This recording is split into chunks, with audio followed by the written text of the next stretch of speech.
আমরা কারো উপর প্রতিশোধ নেব না। ন্যায় এবং ইনসাফের দাবি হচ্ছে যিনি যে অপরাধ করেছেন নির্দিষ্ট অপরাধের জন্য তাকে শাস্তি পেতে হবে। 250-টিরও বেশি ডিজাইন অপশন নিয়ে ওয়ালটন স্মার্ট ফ্রিজ, বোঝে আপনার প্রয়োজন। যেই সংগঠনটি সবচেয়ে বড় মজলুম, এই সংগঠন এই দ্বিতীয় স্বাধীনতার উষালগ্নে ঘোষণা দিয়েছে যে আমরা কারো উপর প্রতিশোধ নেব না। প্রতিশোধ নেওয়ার মানে হচ্ছে আইন হাতে তুলে নেওয়া। আইন যেখানেই হাতে তুলে নেওয়া হয়েছে সেখানেই বিশৃঙ্খলা তৈরি হয়েছে।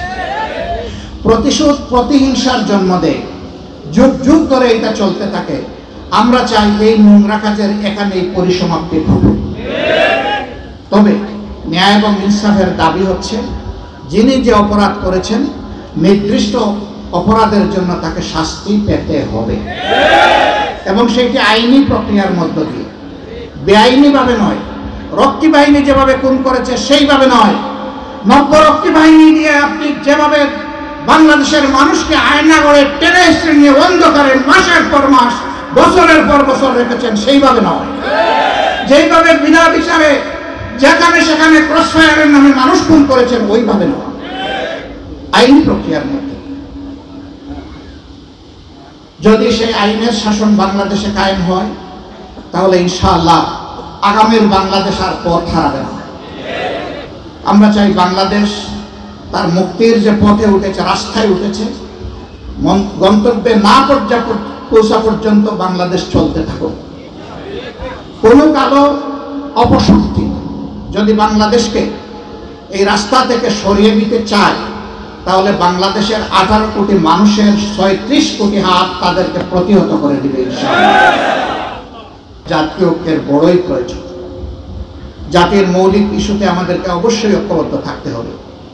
সকল দল জোট তার নিজস্ব অবস্থান থেকে রাজনীতি করবে, বিবেকের তাড়নায় যা বলা দরকার বলবে, বর্তমান সরকারেরও প্রয়োজনীয় সমালোচনা করবে, আবার সাথে সাথে এই সরকার যাতে সংস্কারের কাজগুলো সফলভাবে করতে পারে তার জন্য পর্যাপ্ত সহযোগিতাও দেবে। এইভাবে ভারসাম্যহীন কর্মপদ্ধতির মধ্য দিয়ে সকলের রাজনীতি সামনে এগিয়ে যাক। দল ভিন্ন, ঝুট ভিন্ন থাকবে, এটি গণতন্ত্রের সৌন্দর্য। সবাই আমার মনের মতো পছন্দের কথা বলবে না, এটাও গণতন্ত্রের সৌন্দর্য। এই জন্য সমালোচনা সহ্য করার মানসিকতা আমাদের থাকতে হবে। যারা সমালোচনা করে তারাই তো প্রকৃত আমার বন্ধু। যারা আমার সমালোচনা করে না, আমার ভুল দেখে উৎসুক থাকে, তারা আমার বন্ধু হতে পারে না। আমরা সমালোচনাকে ওয়েলকাম করি, অভিনন্দন জানাই, উৎসাহিত করি। ভাষা আপনার, ভাবটা যেন হয় সত্যের উপর প্রতিষ্ঠিত। তাহলে ভাব থেকে ভাষা আপনার যাই হোক, এই সমাজ এবং আমরা আমাদের প্রয়োজনীয় জিনিসটা খুঁজে নেব ইনশাআল্লাহ। সাংবাদিক বন্ধুগণ, এই 15.5 বছর আপনারাও স্বাধীন ছিলেন না। ইচ্ছায় হোক অনিচ্ছায় হোক মজলুম দলগুলোর বিরুদ্ধে আপনাদেরও কলম এবং মুখ চলেছে। কারো ভয়ে, লোভে কিনা আমি এটা বলতে পারবো না। অনেকেই বলেন চাপের কাছে আমরা অসহায় ছিলাম, আর শাসকরা বরাবর বলেছে মিডিয়া আমাদের স্বাধীন। কতটুকু স্বাধীন আপনারাই ভালো বলতে পারবেন। তবে সে স্বাধীনতার ফল আমরা দেখতে পাইনি। এই জন্য আপনাদেরকে দায়ী করব না, আর অতীতে ফিরেও যাব না। আল্লাহ এখন আপনাদের কণ্ঠটাও মুক্ত করে দিয়েছেন, হাতের অদেখা হ্যান্ডকাপও আল্লাহ তুলে দিয়েছেন। এবার শুধু দাবি করব আপনারা যেন আপনাদের বিবেক অনুযায়ী এই পবিত্র দায়িত্ব পালন করতে পারেন। যাদের উপর সবচেয়ে বেশি জুলুম করা হয়েছে এই দলটার নাম বাংলাদেশ জামাত ইসলামী। এক এক করে ক্রমান্বয়ে ক্রমিক 1 থেকে 11 শীর্ষ দায়িত্বশীল নেতাকে জুডিশিয়াল কিলিং এর মাধ্যমে দুনিয়া থেকে বিদায় করা হয়েছে, ফাঁসি দেওয়া হয়েছে।